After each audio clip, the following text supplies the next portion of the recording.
Idris, تفضل. My question is to better understand backbiting, gossip, slander. The example is someone did something haram.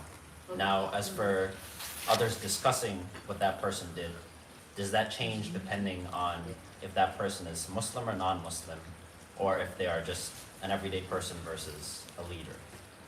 Is it permissible under any of those circumstances to discuss what that person did that was haram? Okay, Bismillah ar-Rahman ar-Rahim. With regards to some of the fiqh of ghiba, backbiting, Muslim, non-Muslim, leader, layman, discussing what a person did, is that considered to be backbiting, so on and so forth? Okay, to summarize the answer, yes, all of those details are important and they are to be taken into consideration. A simplified answer is conveying what took place isn't necessarily ghiba. Especially, or for sure, if it's done in public, then there's no more ghiba. This is what happened. Fulan walked down the street and he did this with this woman in public. That's not backbiting. Understand? Also, it isn't backbiting if, mathalan, certain situations in which you just narrate the status or the state of a person. He's a weak narrator, mathalan, as an example. Okay? He's a poor student.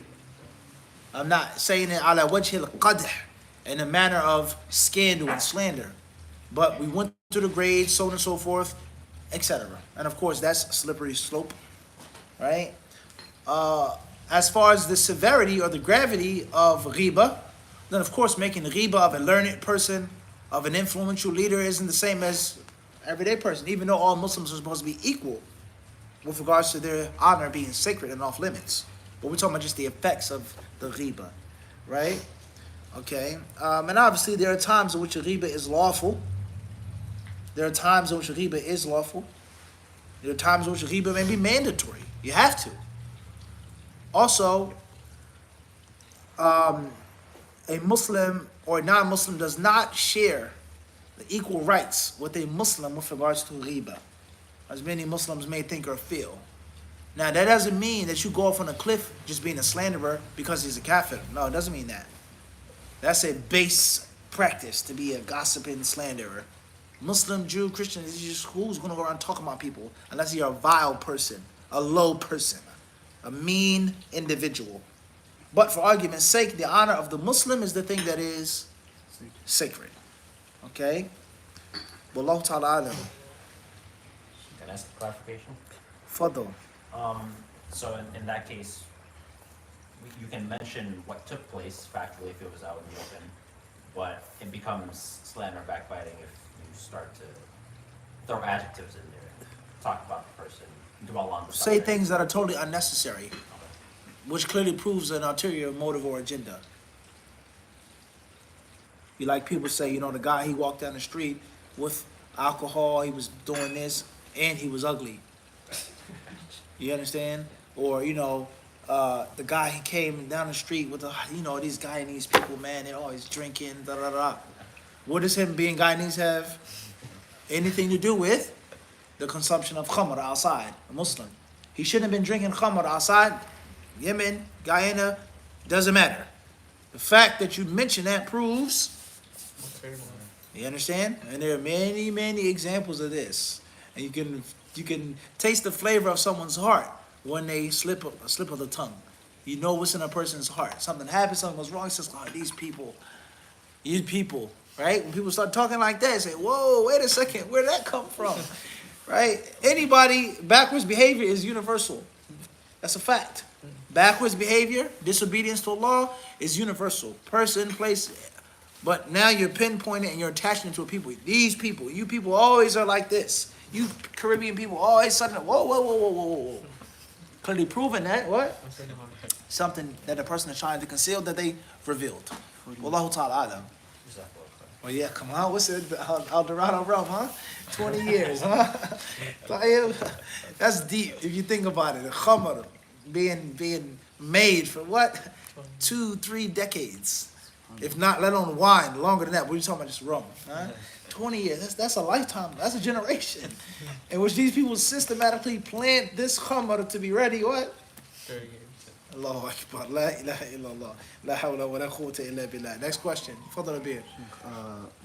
Brother Shahriyar, he has some questions from Bangladesh. Tayyib. Please give our salams to Brother Shahriyar. Inshallah, you're doing well, Akhi. Barakallahu fikum. It's good to hear from you. Hopefully, you're doing well. Hopefully, you're keeping up with your studies. That's the most important aspect of disciplism, is to continue your studies and your training, no matter where you are. With or without the teacher, with or without me, with or without this one, you keep reading, you keep studying, you keep reviewing wherever you may be. Wallahu alam. Fadal. He sends a hadith narrated Abu Talha. I heard Allah's Messenger sallallahu alaihi wasallam saying, "Angels of mercy do not enter a house wherein there is a dog or a picture of a living creature, a human being or an animal." And his question is, if a person was steadfast in his religion in other areas but dies in his house which has photos or statues of people and animals, does it mean that the angels of mercy will not take his soul, but instead he will be taken by the angels of torment in a harsh way? طيب. Jazakallahu khairan. Hadith of Abu Talha radiallahu anhu, the authentic hadith in the Sahih, with regards to إِنَّ الْمَلَائِكَةَ لَا تَدْخُلُ بَيْتًا, the angels do not enter a home in which there is a dog or dogs or a surah. A surah, for sure, being an idol, an icon, a picture, an image, an illustration, regardless of how that word is translated. If you die, does that mean that the angels of punishment will take your soul, not the angels of mercy? Allah knows best with regards to why the dog or the surah is in your house. Was it your house? Did you have the power? Did you have the ability to stop it? Was it in your room? Was it out of your control? And just because that's a threat, a wa'id, it doesn't mean that Allah cannot and will not show mercy to the deceased Muslim. Right? Wallahu ta'ala alam. The second question he had was, if a person's parents keep photos of him in the house, is he also sinful for those? Clear or not? Next question. Hopefully that's answered. The third and last question. A person's parents don't want to destroy the photo statues, but are okay with keeping them in the building's roof instead of apartment unit. Are they still sinful? Next question. Hopefully the answer is clear. All three questions are clear from the first answer. That's not necessarily your duty or your sin. Wallahu alam. Faddal. Next question is my question, inshallah. What if you have a brother and his wife breastfeeds your children? Do you become mahram for your brother's wife? Say the question again. So if you have Your brother's wife, no, your sister-in-law, your sister-in-law, she breastfeeds. your children, Aywa. does she become mahram, as in you can walk in on her? She's only a mahram if you took her milk. Your children is a different story. Understand? Who takes the milk? And the milk coming from the man's, right? But you have no relation with her. Her feeding your child has nothing to do with what? You. You're grown. Your flesh is, your bones are already, strong and formed. Wallahu alam. So Faddal. it has two parts. Can someone pray Sunnah al-Wajib after the Salah has left? Like say a Sharaf came in and prayed Sunnah al-Fajr and they want to pray it. If they had an udhr, they weren't able to pray it or didn't have an udhr. In general, if you normally make those extra salah and something busied you or preoccupied you, you can make them up at another time. Bi'idhnillahi ta'ala. Wallahu alam. And the next part is say if Maghrib and someone wasn't able to pray the Sunnah of Maghrib and Isha came in, could they pray both Sunnah at the same time with one Salah with tuning in? Allah, two different prayers. Different prayers? They have their own individual identity. Okay, sure. It's not like other things like Tahiyatul Masjid or something like this. Wallahu alam. Wa iyakum. طيب تفضل أخي. Regarding a child belongs to the dead, would it apply still in situations where we have like things like DNA tests and whatnot, where the others, like for sure. Understood. DNA tests, are they used? The asl is that we are to depend upon the traditional way, the traditional manner, like looking for the moon and other matters, the smell, the taste, the color of the water, etc., etc., etc. However, that doesn't mean that a qadi, an Islamic judge, isn't going to use all available means, all available technology to make a more accurate and precise ruling, specifically on something that is so dangerous, such as lineage and genealogy, a person being a zani, a person not being a zani, so on and so forth. So there lies no doubt these things are going to be used, but to what extent? Relied upon, and the traditional sources will be ignored and neglected, that's a different what? Story. And this is one of the problems that we have, for example, with the moon sighting. We're not even going to look for the moon because we have the calendar. Or we are going to ignore the calendar because we looked for it. Versus we're going to what? Look for it, and at the same time use and refer back to the method. Understand? So we have a court, it's a DNA test. You may zinat, it's not your child, blah, blah. Let's hack that. Rather, these are the witnesses.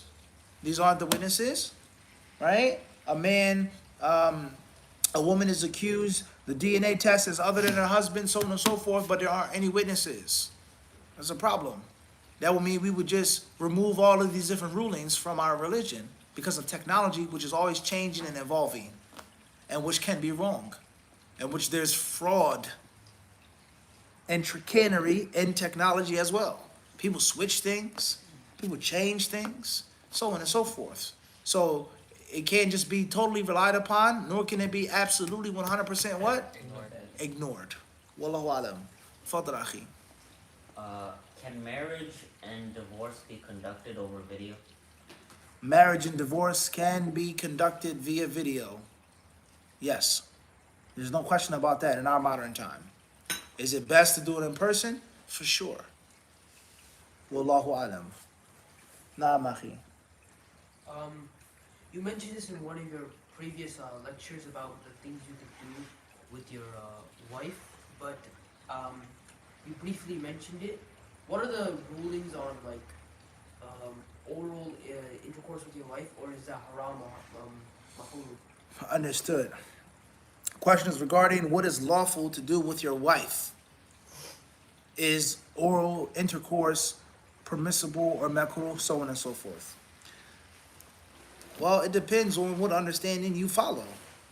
There are some scholars who argue that oral sex is immoral and filthy and disgusting. It's a means of imitating an animal, a dog. It is a means of imitating the kuffar and the mushrikun. It is a means of overindulgence and just you following your desires. A woman can never get pregnant from it. That's the main purpose of you having intercourse with your wife. Some scholars say that it's haram for a Muslim to place his or her mouth in a place of najasa, in which, obviously, a person's private parts, najasa comes out of.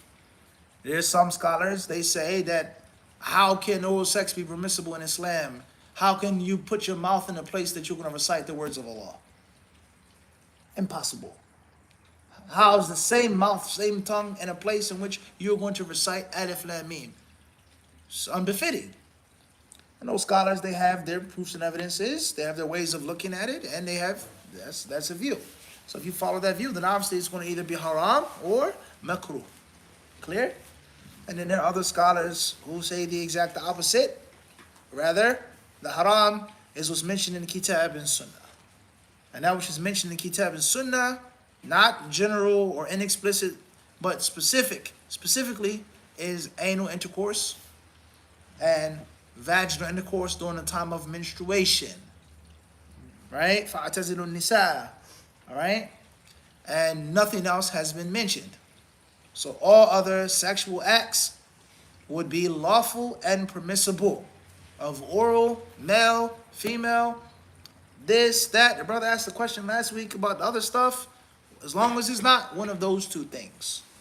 Let alone they're using those generalities in light of the other text is improper. Let alone the fact that a Muslim, he may do something or he may have najas on his body. And the Prophet ﷺ says, Inna al-mu'mina la yanjusu. The believer is never filthy. The believer is never defiled. Inna al-mu'mina la yanjus. Let alone the fact that even if he had actual najas on your body, you do what? Clean it off. Right? Okay? So, yani, that's another view.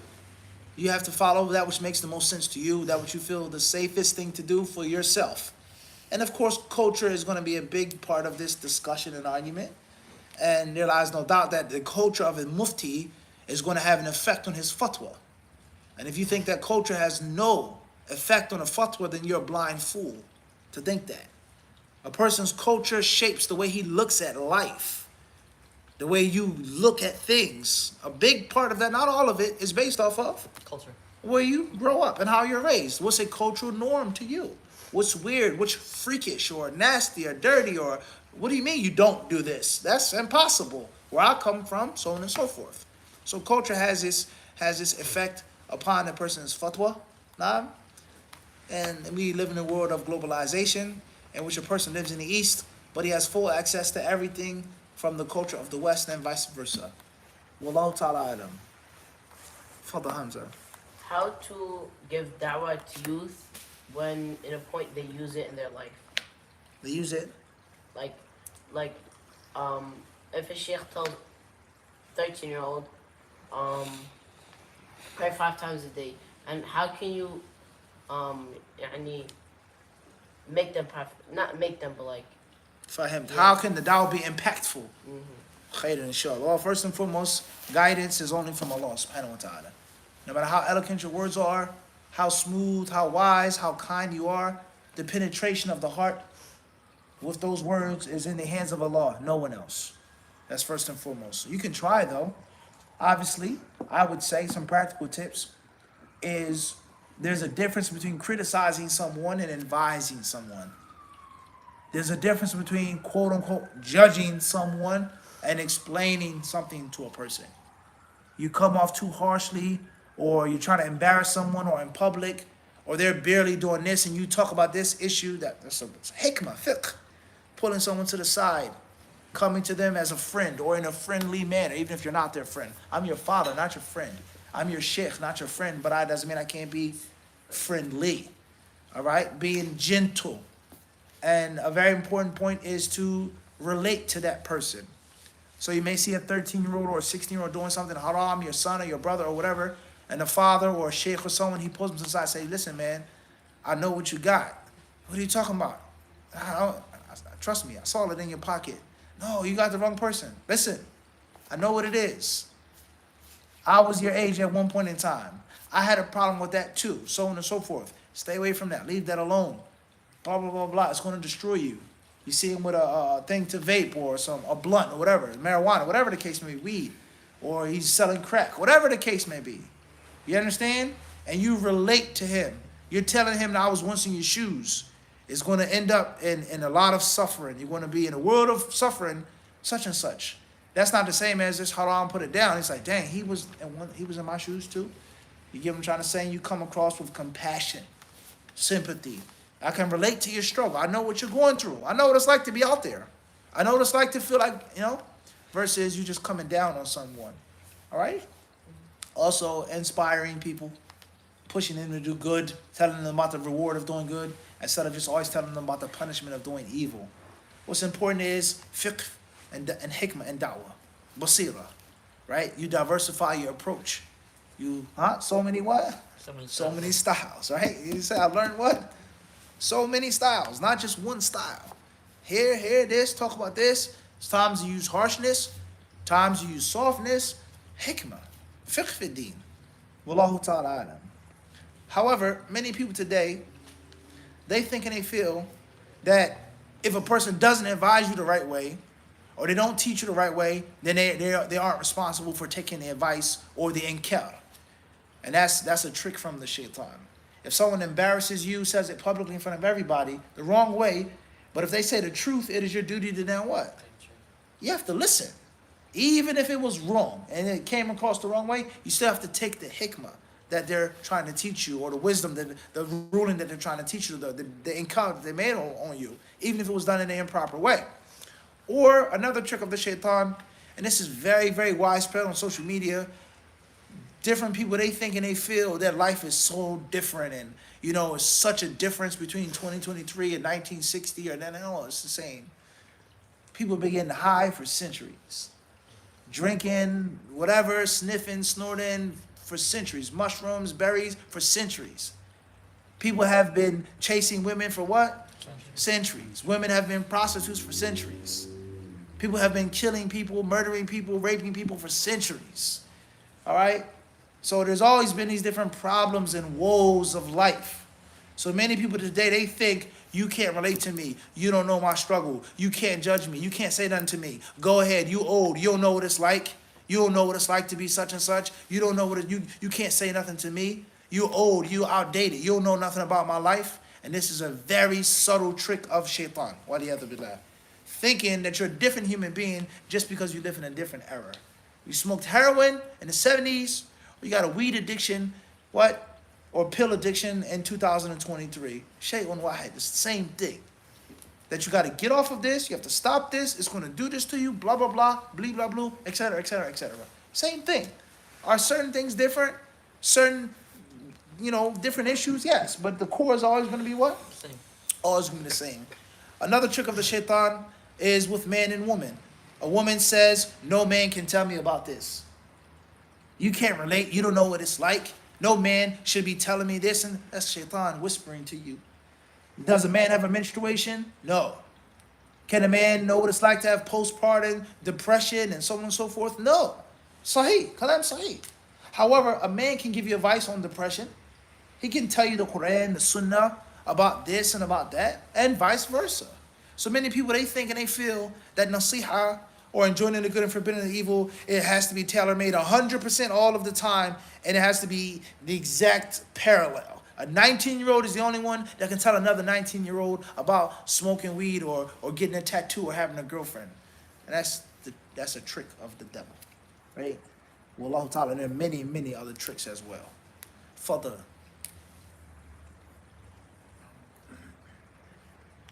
Is it permissible to expose your sins because you feel like it would help someone else in terms of religion?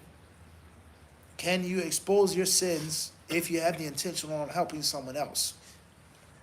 You're not supposed to expose your sins, period. That's first and foremost, period.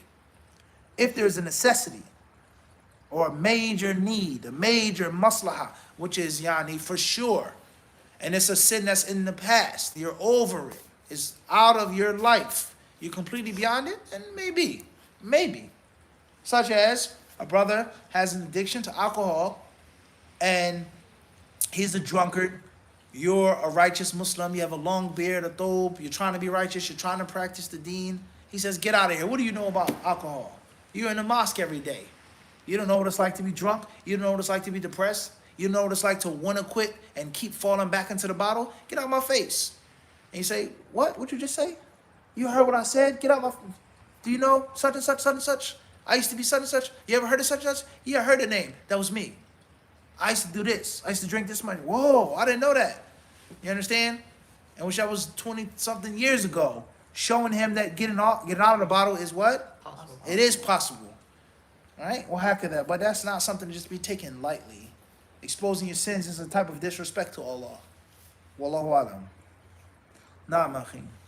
There are some apparently contradictory ahadith where Rasulullah ﷺ, he would drink while standing, but then there are also some which say you should drink while sitting, and if you drink while standing, it's better for you to vomit, or more so something like that.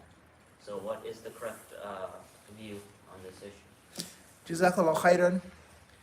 The ahadith, which are zahiratut ta'arud, very good way of wording it, apparently, outwardly polemic or problematic with regards to drinking, standing up, sitting down, etc. طيب. على كل حال, at the end of the day, I would say you shouldn't drink standing, and drinking standing is either haram or makruh. As far as the hadiths regarding the Prophet ﷺ drinking standing up, then the ulama who hold that view that it's haram or makruh, they say is that it was very crowded. And the Prophet ﷺ didn't have the ability to sit down or to squat down. Let alone the fact that's an action. The hadith regarding not drinking standing up, spitting up, vomiting, the shaitan drinking with you, etc., are qawliya. The Prophet verbalizing the commands and the prohibitions.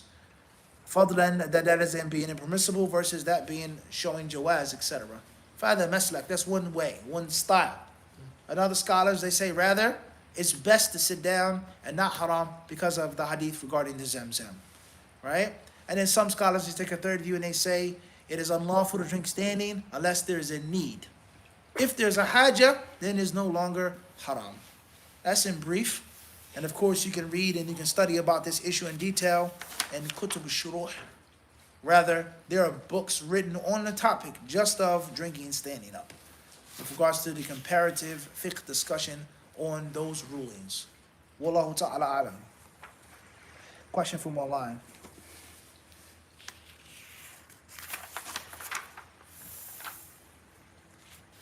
If any. Initials FA, Houston, Texas. Assalamu alaikum, Mufti. For the benefit of reading Surah Al-Baqarah in the home, does it have to be the full surah every day, every other day, etc.? How do we perform it? Reading Surah Al-Baqarah in the home to get this benefit, it doesn't mean that you have to recite the whole surah every single day, every time. Whether if you recite parts of it, obviously best to recite the entire surah, sticking to the wording of the hadith, that's the best thing. But it doesn't mean you can't get any benefit unless it's the entire surah every single day. Wallahu ta'ala alam. UH, Philly, Pennsylvania. Can one nurse with the sole reason for making children mahram, or does hunger have to be the reason? Jazakumullah khairan.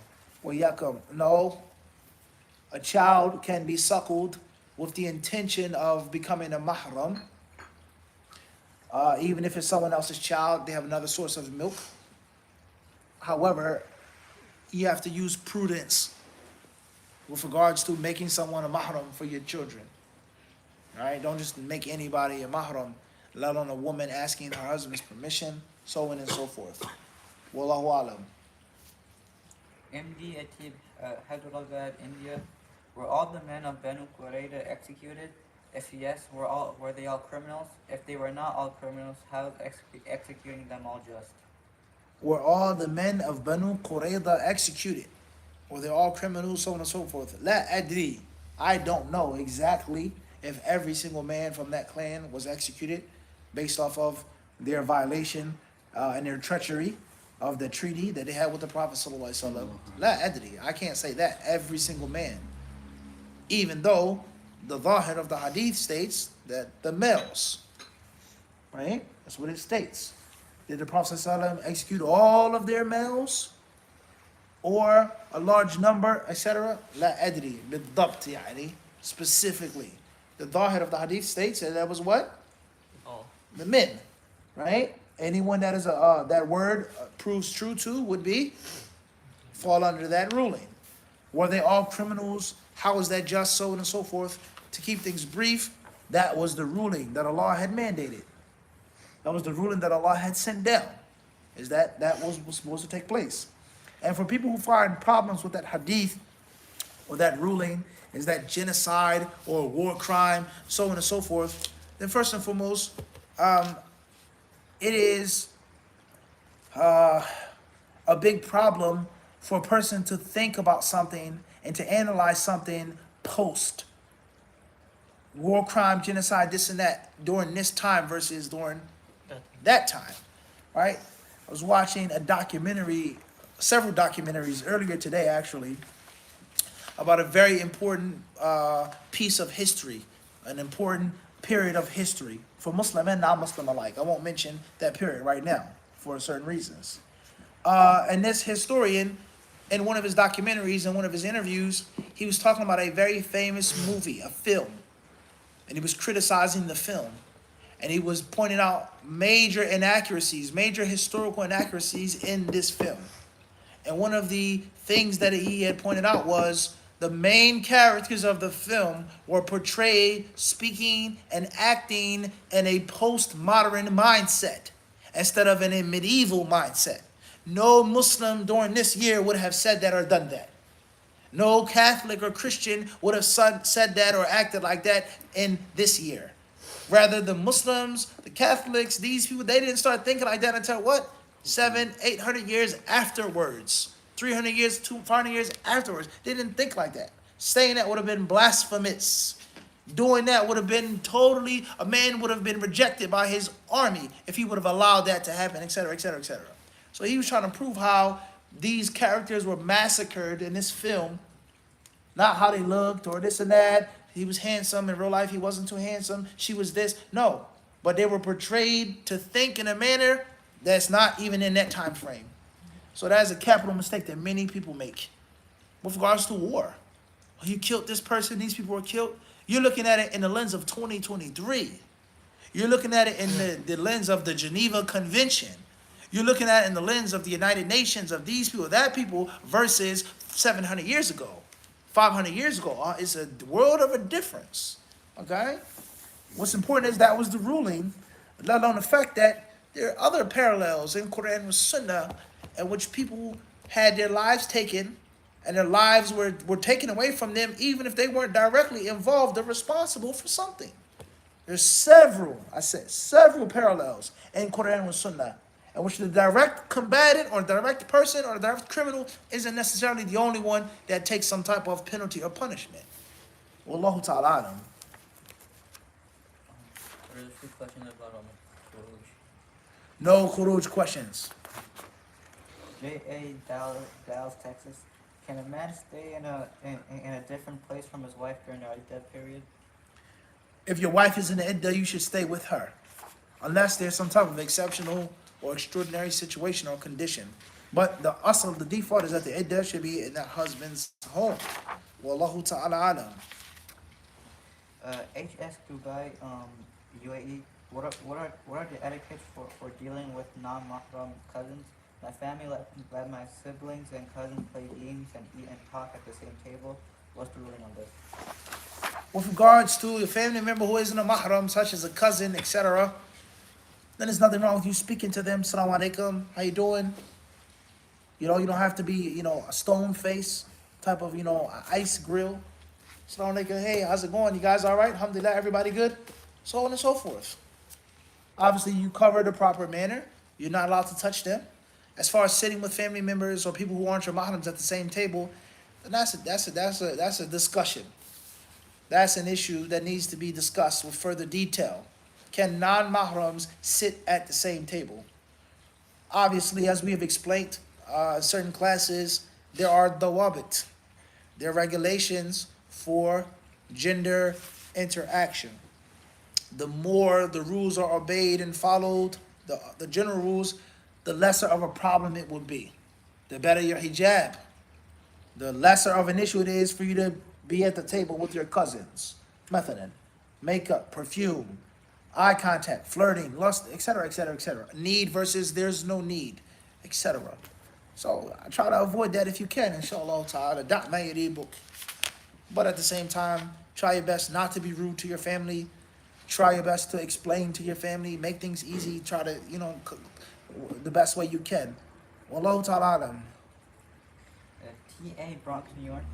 How should I respond to a person who says Allah created time, so he exists outside of time? Allah created time, but he created, say it again? So, Allah created time, so he exists outside of time.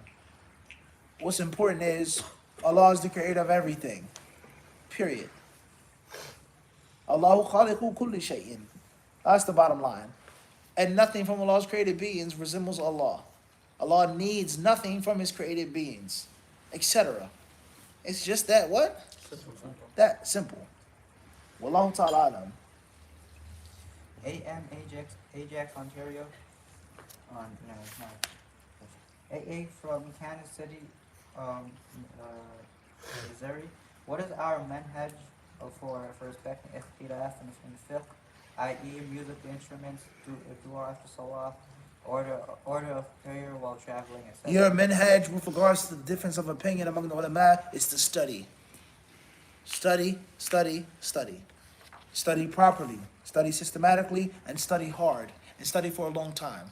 The more you study, the more properly you study, the more longevity you have in your studies, the easier it is for you to navigate through the ikhtilaf, music, dua after salah, niqab, etc., etc. Whatever the issue may be, khuruj, istighatha, do you have to pray with a sutra? Does the beard, can it be trimmed? Whatever the issue may be. The further your studies go, the more you keep your nose in the books, the better you are of a student. The more you stick to your teacher, the easier it is to navigate.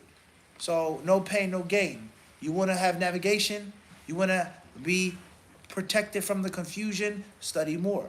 And it's a big problem in dawah today. People who don't study, who don't sacrifice their time, they feel that they deserve to know these different things and to navigate. Who said that you even deserve to know?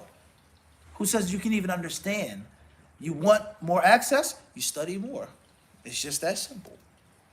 Wallahu ta'ala alam. AM, Toronto, Ontario. Can a layman Muslim seeking knowledge read translated books of hadith commentary from Layman, should it be translated in anything? Next question.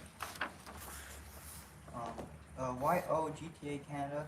Why do you what do you do in a situation if you don't know the halal thing to do? For example, someone asks you to do something and you're not sure if it's halal, but you don't. If you're unsure about what to do, halal haram, stay away from it. That's the principle. When in doubt, do without. Dubai, UAE. What is the ruling on hanging pictures of Quranic verses or the name of Allah? Hanging up verses from the Quran al-Kareem or the names of Allah upon the wall. Many scholars say it's best to avoid that. It shouldn't be done.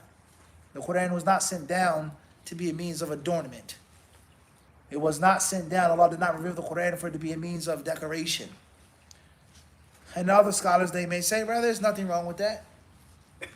You being reminded is a means of respecting the Quran. No doubt the script of the Quran as well is a part of, the Arabic language, etc. Yani, Wallahu alam. SH Dhaka, Bangladesh.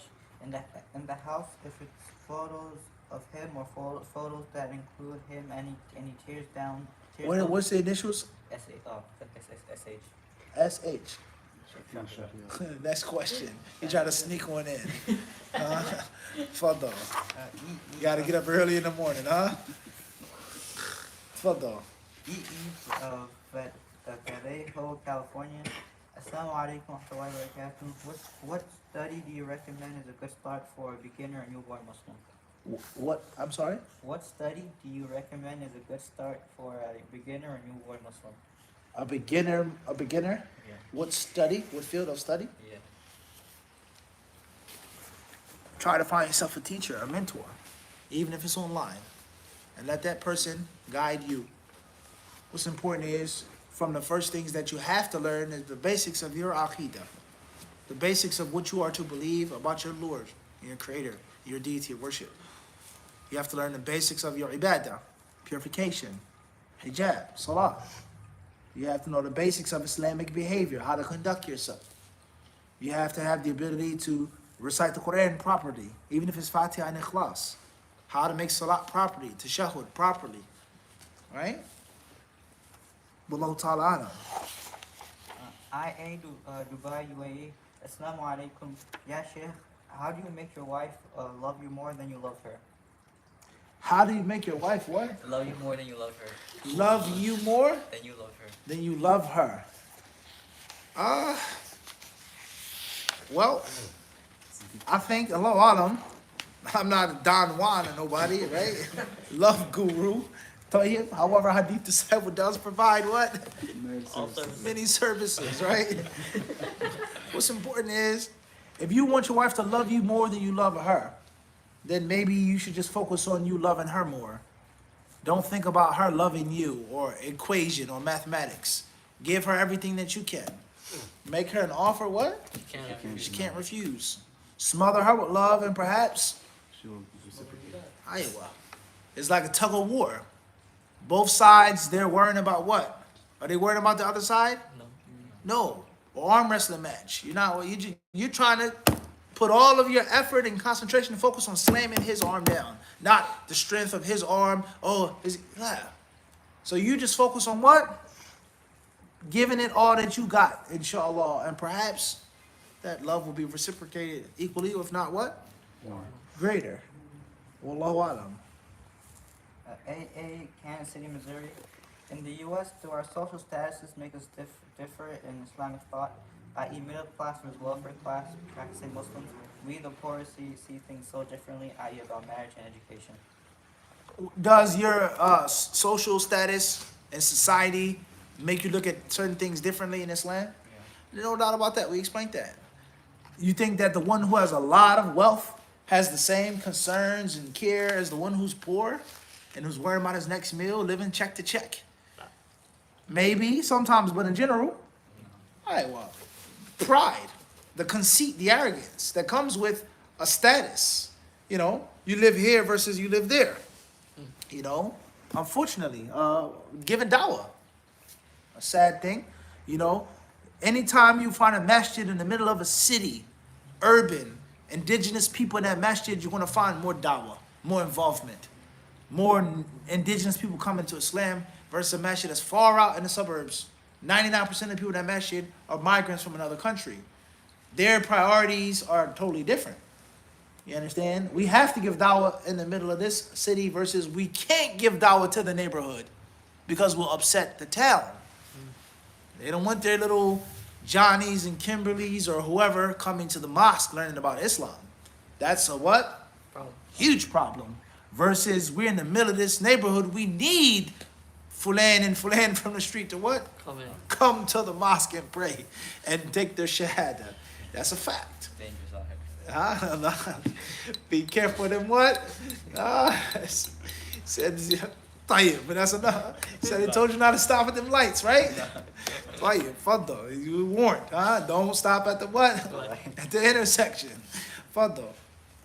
In J.A., Dallas, Texas, can a man stay in a different location? No, here it is. Austin, Texas, Barakallahu Fiqh staff. What does your daily/study routine look like? My daily study routine. Next question. Why am Philadelphia, Pennsylvania? If a woman sneaks and breastfeeds a baby after her husband disagrees on many occasions, will the baby still count as a mahram for his If the baby drinks in a certain manner, certain amount of times, etc., it is established. A.S. on Cheek, Tawaga, New York. How should a parent enforce Quran, Salah, etc. on children if the spouse doesn't, so the children feel nagged and burdened when he or she reminds them? Well, you don't always have to remind them. Reward them. Reward them for praying on time. Reward them for wearing the proper hijab when they pray. Make a contest. Make a competition. We're going to go out. We're going here. We're going to eat. We're going to buy this. But we got to pray first. Mathalan. You know? Inspire. One of the flaws of parenting, Allah musta'an, is just being one-dimensional. Your child only knows a threat. Hollering, you beating them. That's it. Or the opposite. Abby just smothers us with gifts. There's no hard, discipline. There's a balance. Right? Wallahu alam. A.S. Sheikh Tawaga, New York. What are the basic rules for kafara for fasting? Say that again? What are the basic rules for kafara for fasting? A kafara for fasting? Yeah, basic rules. I don't understand the question. What do you mean? An expiation that you're paying for fasting? La adri. J.M. Bronx, New York. Would pictures on cereal boxes, other food items, and pamper boxes come under the ruling of pictures being haram? Well, if you feel that the picture or the images or the icons on cereal boxes or pancakes or waffle boxes or products, whatever, remove the product from the box and discard the box, inshallah. And if you don't feel that way, it's an imaginary creature. It's not a real life animal walking and talking, wearing a suit and a hat, etc. It's khayali. That's one thing. Or if there is an actual image of someone or a photograph of someone and there's a need for it, or it's a hardship and you're removing it, right? Wallahu alam. YOGTA Canada, where can we find teachers or mentors online? Where can you find teachers and mentors online? There are hundreds of websites of brothers and sisters who studied and graduated from Islamic universities or centers of learning that take on students, that have online classes, that have mentorship programs, etc. What's important is you're going to use the rules of picking a teacher, and we have explained those rules in detail. And for the Hadith on Seeking Knowledge, Volume 2, specifically, how to pick a teacher, what are the things to look for in a teacher. You're going to apply those rules that you apply in person to online. Right? You go on someone's website, I think it would take, maybe 1 to 3 minutes to know what the website is about. If that, 30 seconds for me at least. I go on the website, you'll know the agenda of the person immediately. The picture on the launch page, the main highlights, you know they're with this group. They only talk about this. It's going to be clear about us, the credentials, where the person studied, what tazkiyah, whatever the case may be, what programs they have to offer. You understand? Mentorship program versus me talking and lecturing and speaking. You'll get an idea pretty quickly. Wallahu alam. ZG, London, UK, please give us some books to study regarding Mustalah al-Hadith and its changes in history with the differing of manhaj. Tayyib. Books to study with regards to Mustalah al-Hadith and different historical changes or the evolutions, the madaris or madhahib. I don't know if you're asking about manhaj al-mutaqaddimin or al-mutaakhirin or not, etc. There are several books, there are several works. I would humbly suggest that you read and study the book of Al-Dhahabi, rahimahullah, called Al-Muqidha. And Al-Muqidha is a very important book, whereas it's a metin. It's not a big work, but at the same time, it isn't necessarily a super beginner's book. And Al-Dhahabi, may Allah have mercy on him, in that book, he mentions different differences between the fuqaha and Ahlul Hadith. And that is the ground work. That's the bedrock of the whole ikhtilaf. Ziyadat al-thiqa, shudud, tadlis, etc., etc., etc. Manhaj al-mutaqaddimin, manhaj al-mutaakhirin. Ziyadat al-thiqa maqbula. Ziyadat al-thiqa tafarrud, ila akhirih. What did the ulama of hadith say? And how did they act upon? What did they practice? Versus that which was added by the fuqaha, by the madhabis, by the people of kalam, by the people of usul, by the mu'tazila, by etc., etc., etc., etc. You can clearly see Dhahabi, rahimahullah, in that just one book, mentioning wazada ahlul hadith. فكثير من العلل يأبونها. والله أعلم. We'll stop here tonight. جزاكم الله خيرا. صلى الله وسلم وبارك على عبده ورسوله نبينا